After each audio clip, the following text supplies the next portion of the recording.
Good morning! Just finished our breakfast and we're going back to our A-frame lodging, and it's raining. Not so hard, but it's raining. Then you see the clouds. Dito sila magkakarga. Diyan tayo pagkakarga. Pwesto mo lang siya dyan. Then that's the... Hanggang dito lang yung car camping. Kasi yan. That's it. And now we're going to enter the tent camping. Tent pitching. Tent pitching. There you go. Hirap lang dito pag umuulan. Halos masisilungan. Meron pang ginagawa.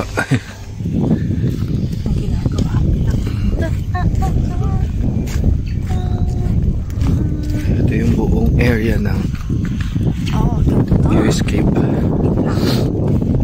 Okay, sa pause muna tayo dito para mag-picture ng view. Ay, no, ganda. So ito naman yung area na tent pitching. Malawak yung area ng tent pitching compare sa car camping. Okay. So sabi ni ate, kapag humid season daw, ganito ang itsura. Ngayon kasi may bagyo, pero pag humid season daw, mahangin sa gabi. Grabe yung hangin sa gabi. Ramdam mo dyan sa mga bahay na ganyan. Sa ganyang type kami naka-check-in. So, that's what you called yan yung mga A-frame. Nag-tent pitching. A-frame ba tawag doon? Yeah. Kasi parang pa letter A. Yes. Ayan, mas maraming tao daw dito weekends. Siguro sobrang dami nag-tent. And then doon sa taas yung car camping. Sun is coming. Yung itsura niya. May bagyo daw kasi kaya ganito. Pero from November to February, mahangin daw talaga. Mabalik muna kami sa aming A-frame. A-frame. So dun sa baba yung parking area. Dun sa baba si Angus. Sana okay pa siya dun. Iniwan natin siya. Yan. Ito na itsura niya.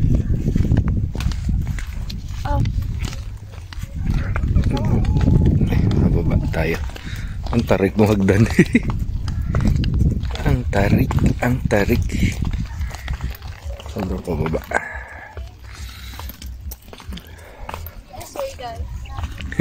This way guys. Tour guide. Dito yung papuntang parking. Dito yung papuntang CR. So dapat mag-ingat kayo dyan kasi sobrang pababa. No. Okay, wrong way. Wrong way. Sobrang kang bumaba kasi dito kasi may daan dito eh. Oh. Ayan Here. Secret way. So ang dami kasing A-frame dito. So pupunta kayo dito, dala kayo ng jacket na parang kapote type. Huwag kayo magkokoto na jacket pag umuulan. See this? Daling mabasa sa ukay-ukay. Okay. Naaliw na kami sa ukay-ukay. So ito ang view namin paglabas ng A-frame. Let's go. Dito na kami. Susi.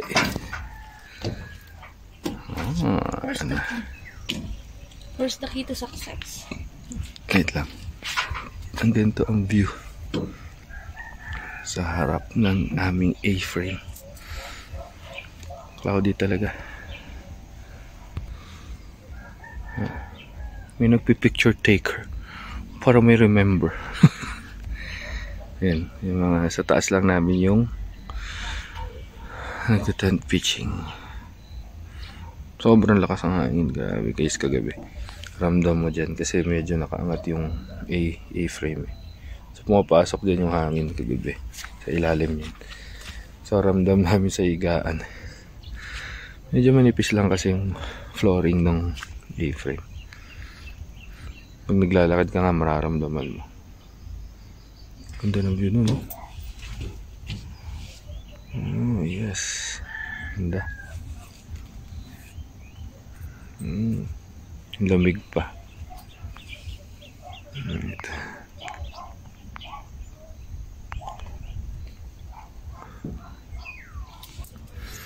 Ito? Hindi, susi ng bahay yan. Maliit. May deposit yung susi niya. 500. So, ibabalik naman nila 500 mo. Soli mo lang yung susi nila. So, meron silang table sa labas. Ayan, bawat A-frame. So, ganyan yung itsura namin. Ganito naman sa loob ng A-frame. Ganda. Dala na naman namin ng aming camping light. Dala na namin ng laptop. Dahil work from home kami. Dala pa rin namin si EcoFlow. Alas 12 kagabi, pinatay nilang ilaw, as in lahat. Naiwan pa kang bukas, oh. Kagabi namatayan. Okay. So dala namin yung mga stainless namin baso. So pinaglalagyan ng kape, lagyan ng tubig, lagyan ng yelo. So yan, ganito. So meron dalawang bed. Yan yung flooring. Manipis to. As in, pag may naglalakad dyan, mararamdaman nyo. Yan, pati yung mga hangin na malakas na hangin kagabi. Yan yung itsura. So 2 to 4 packs tong A-frame na ganito. Pero 2 packs lang yung free breakfast. So dahil dalawa lang kami, nagamit namin yung free breakfast. So kaya yung view pagising mo or paglabas mo ng A-frame. Ganda. Nakisama yung panahon, umaraw na. Right. So mamaya mag-out na rin kami, then uwi na, and then church. Okay. So kailangan nyo ng flashlight kasi sa gabi madilim papunta ng CR. Okay, later guys. So from the parking lot, ito yung daan. Okay. Yan yung ibang mga nag-A-frame. Let's go. Yan yung view. Viewscape.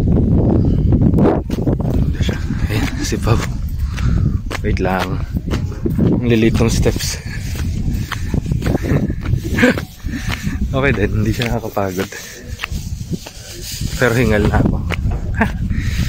Yan, may mga nagdadatingan na dito para magtayo ng tent.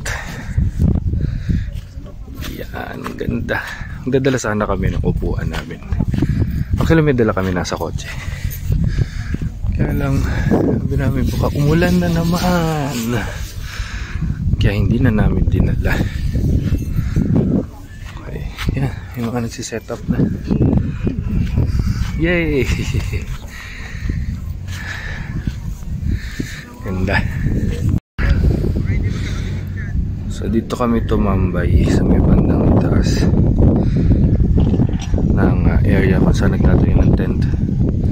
Napanood lang namin sila paano sila magtayo. Ayan, kabahala ko sa kumumesto. Umaraw na rin. Na tumaraw. Okay, sa part na to may namumong tae. Joke lang. May namumong parang ulan. Hindi kami nagtayo.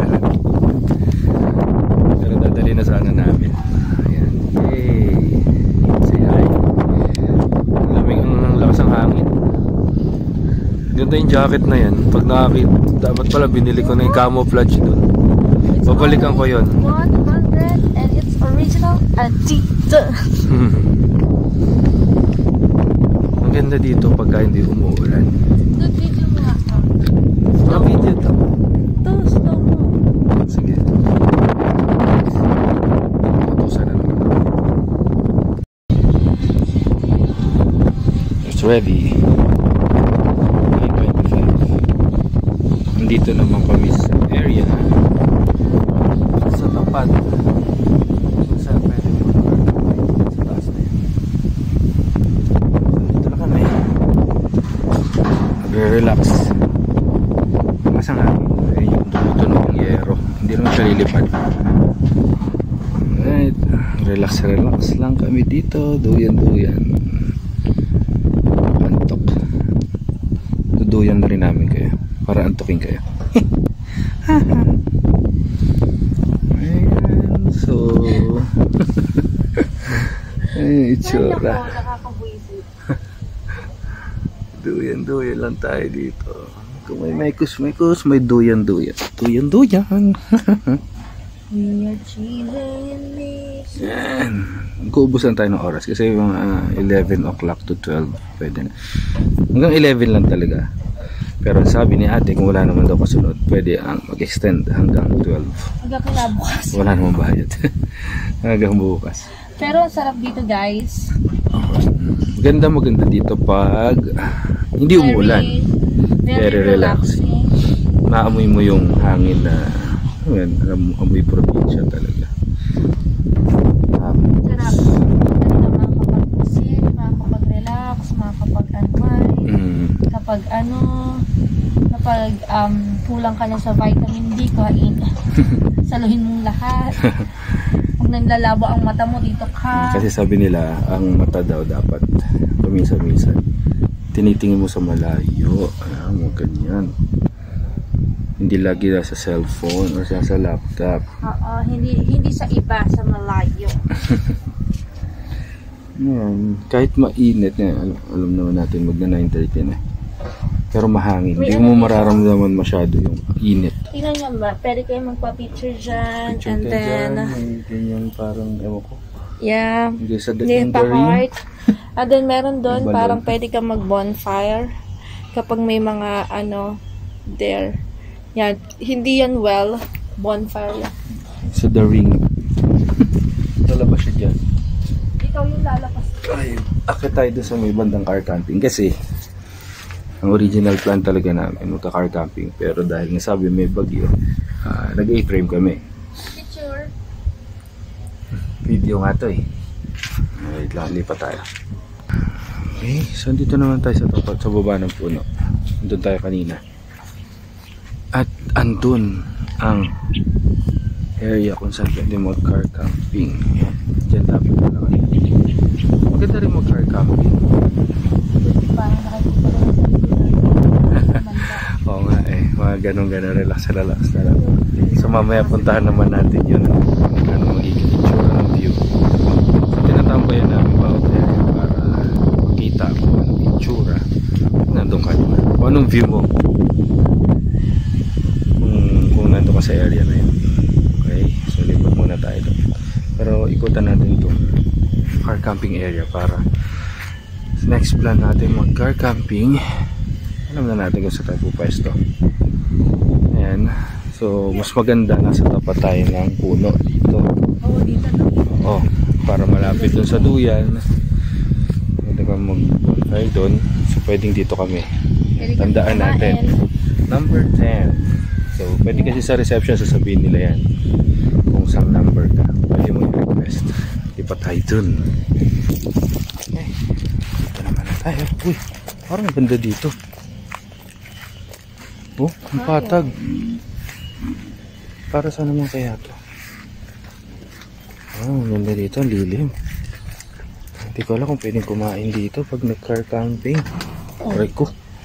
Adapa pa. So yung bahay na yun, malapit yun sa entrance ng parking. Yan. Pwede rin yatang rentahan yung buong bahay. Oo, mas malaki. Ang ganda dyan, mas malaki. And then, may mga ganyan. Ito naman. view pag nandito. Sakto lang, walang masyadong ganap sa view kasi parang halos bumaba ka na. Mataas ang pati na yun. Yung view mo. Saan tayo next? Pag-isipan natin dun sa Balik ulit tayo sa River Ranch. Ganda pa rin dun. Same halos price pero masulit lang. Ang ganit naman ng duyan dito. Malik lang ulit tayo dito. For camping. Yun yung tent pitching. Ito yung divider nya. Indicator lang na between car camping and car pitching. Ayun o. Tanaw na. And then sa baba nyan, nandun yung mga A-frame. Ganun lang kalaki yung U-escape. Okay. So yan yung mga dumadating. Yung mga car camping din. Malaki din pala yung area ng car camping. Limit nga lang pala yung tent nya pag nag-car camping kayo, isa lang daw dapat. Hindi pwedeng dalawa. Parang isang car. So isang tent, bawat car. Ganun lang siya. Okay.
try namin maghanap ng next destination.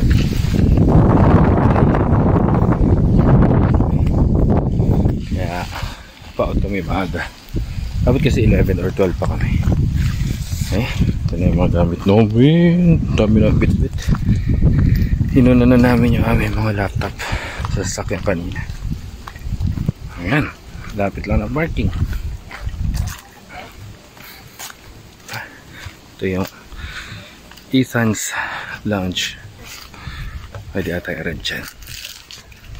So, ayan, I love you escape. Diyan tayo kanina sa taas. Andun yung duyan. And ito si Angus. Okay. Nag-ilak may gamit. Ang ganda likod. Tsura ang likod na sasakyan. Yan yung tsura. Nasa ilalim yung mga gamit namin for camping. Hindi lang siya. Just in case magka-bulagaan, magka-biglaan. Ready na kami. Okay guys, advice ko na kailangan nyo ng battery pag pupunta kayo sa Viewscape kasi wala siyang kuryente. Wala talaga. Wala siyang outlet dun sa A-frame. Wala siyang kuryente dun. Okay?